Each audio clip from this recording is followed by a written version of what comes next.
Buenas tardes, profesor. Vamos a sustentar el caso Salsas y Sabores del Perú.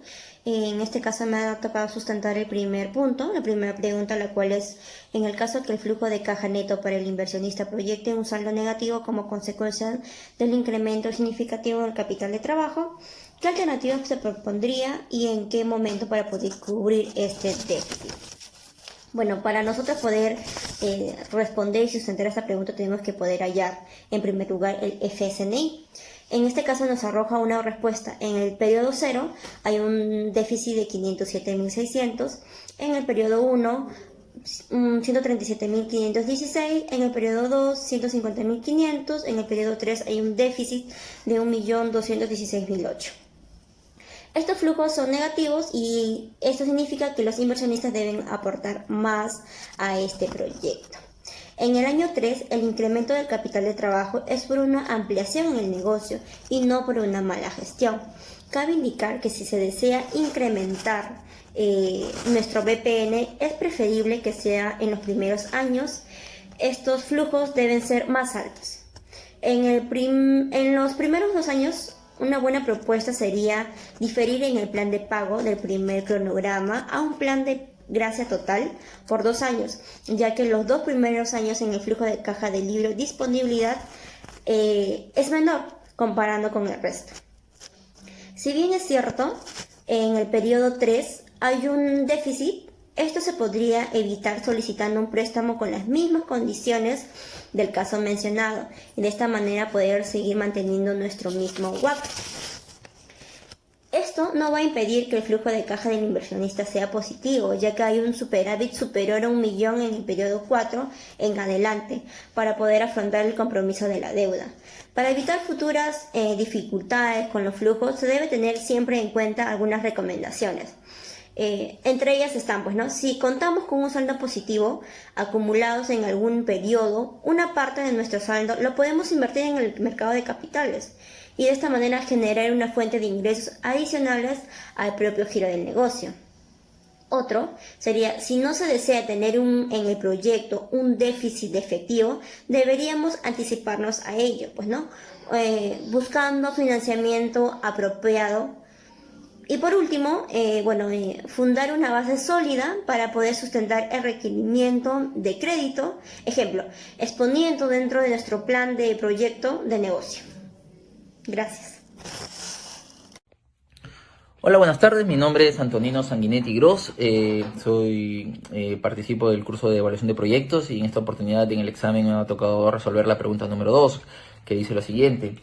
¿Cuáles son las variables críticas que puedan incidir en el éxito o fracaso de este proyecto y cómo sería su incidencia e interdependencia con las demás variables? Bueno, en el tema de las variables existen 2 tipos de variables, tanto las externas como las internas. Las externas no dependen de nosotros, depende plenamente del mercado, de las situaciones, ¿no? Como por ejemplo los costos directos, como la materia prima. La materia prima, en este caso que manejamos un tema de salsas, de repente por un tema de estación, por un tema de clima, puede generar un alza en el costo de nuestra materia prima y esto nos genera obviamente poder subirle también el precio a nuestro producto que al final puede generar una aceptación en el mercado. También está la fluctuación de la demanda, ¿no? La demanda puede subir y a mayor demanda, mayor rentabilidad, mayor ventas, mayores ingresos. Como también puede bajar la demanda y esto nos repercute directamente porque a menor demanda nuestro producto se podría quedar en nuestros almacenes, tendríamos que lanzar promociones, bajar nuestros costos y esto obviamente nos puede causar una pérdida en la empresa, ¿no? Entonces están los costos directos, está la demanda, los gastos de financiamiento con las cajas, con los bancos, con los bonos, las tasas de intereses que nosotros vamos a tener que asumir como responsabilidad. Buenas noches, mi nombre es Elizabeth Cermeño Las. Voy a responder la pregunta número 3 del caso. Bien, con respecto al razonamiento y a los determinantes para poder establecer las tasas COP, están en función del riesgo del proyecto y el alcance de este. Al establecer la tasa COP, nosotros le brindamos una rentabilidad al inversionista, que él espera obtener de acuerdo a sus expectativas y de acuerdo a la inversión realizada, para poder decidir y optar por nuestro proyecto en comparación a otro.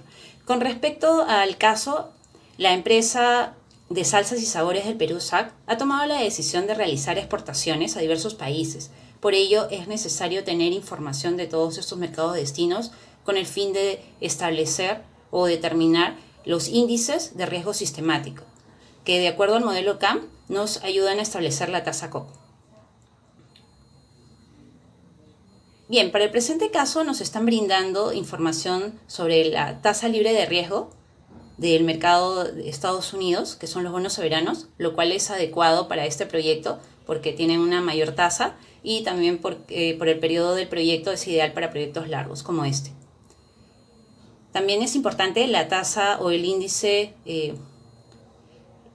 histórico o la rentabilidad histórica de la industria, que para el caso sería el sector de alimentos, y también tener información sobre la prima de riesgo, porque va a permitir suavizar la volatilidad y también le permite al inversionista exigir la rentabilidad o el excedente de rentabilidad del presente proyecto, que puede ser más riesgoso en comparación a otro.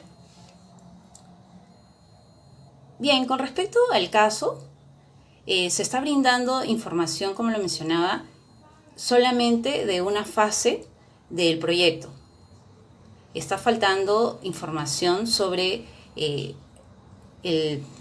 los índices sistemáticos o los índices de riesgo sistemáticos del mercado europeo, lo cual es importante y necesario porque van a permitir determinar una tasa COC real y son realidades diferentes, ¿no? Asimismo, se tiene información también de la industria, que sirve como referente, pero solamente de una empresa. Sería necesario tener más de una información. Asimismo, a pesar de que al realizar la solución del flujo de caja y ver el resultado del valor presente neto, el cual es positivo o es viable, entonces habría que realizar ajustes con respecto a la tasa COC debido a que no se tiene toda la información real, por lo cual no se ha establecido correctamente. Con respecto a la interdependencia de las variables mencionadas, están en relación a las variables que se han mencionado, las cuales no son fijas, que tienen una tendencia a cambiar de acuerdo a cómo se desarrolla el proyecto. Por ello, la tasa COC también se tendría que hacer ajustes de acuerdo a esto, ¿no? Para poderle informar al inversor del motivo por el cual se incrementa su rentabilidad o disminuye. Gracias. Buenos días, profesor. Mi nombre es Yusi Karina Cuyotupac Ventura. Mi código de alumna es U2016-20911. En esta oportunidad voy a dar respuesta a la pregunta número 4 del caso Salsas y Sabores del Perú SAC. Bueno, si bien es cierto, la decisión de invertir o no nuestros fondos en un determinado proyecto lo tomamos en base al cálculo del valor presente neto, que es la variable que nos permite visualizar si tendremos o no rentabilidad en un largo plazo o futuro. Pero mayormente este BPN se utiliza bajo el supuesto de que tenemos o que solamente tenemos que elegir entre una sola inversión o para decidir entre dos proyectos, pero con el mismo horizonte temporal. Y en este caso estamos evaluando un escenario con dos opciones distintas y con horizontes temporales súper diferentes, y por ello en este caso el BPN no nos va a poder permitir tomar una decisión adecuada y acertada.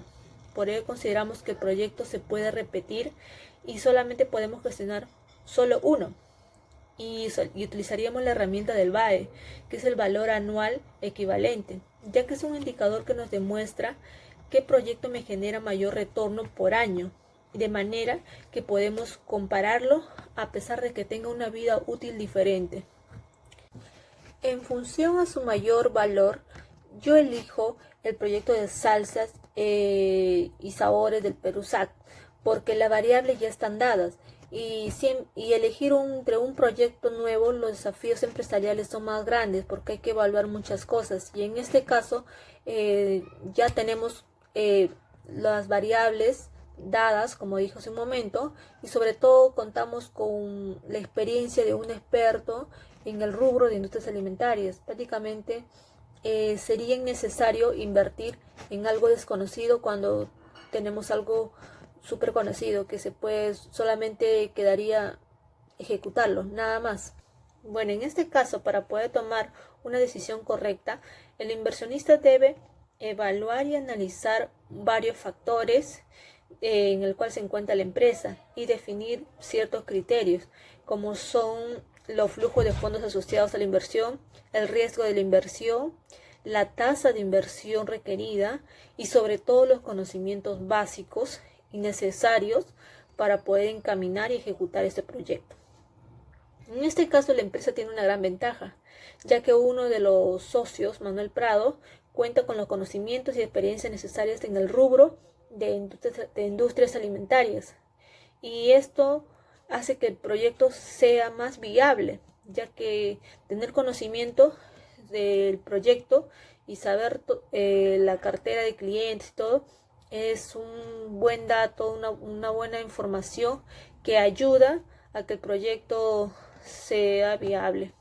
Y solamente faltaría analizar los números de forma más detallada a través de un estudio de prefactibilidad. Solamente eso. Eso sería todo. Gracias.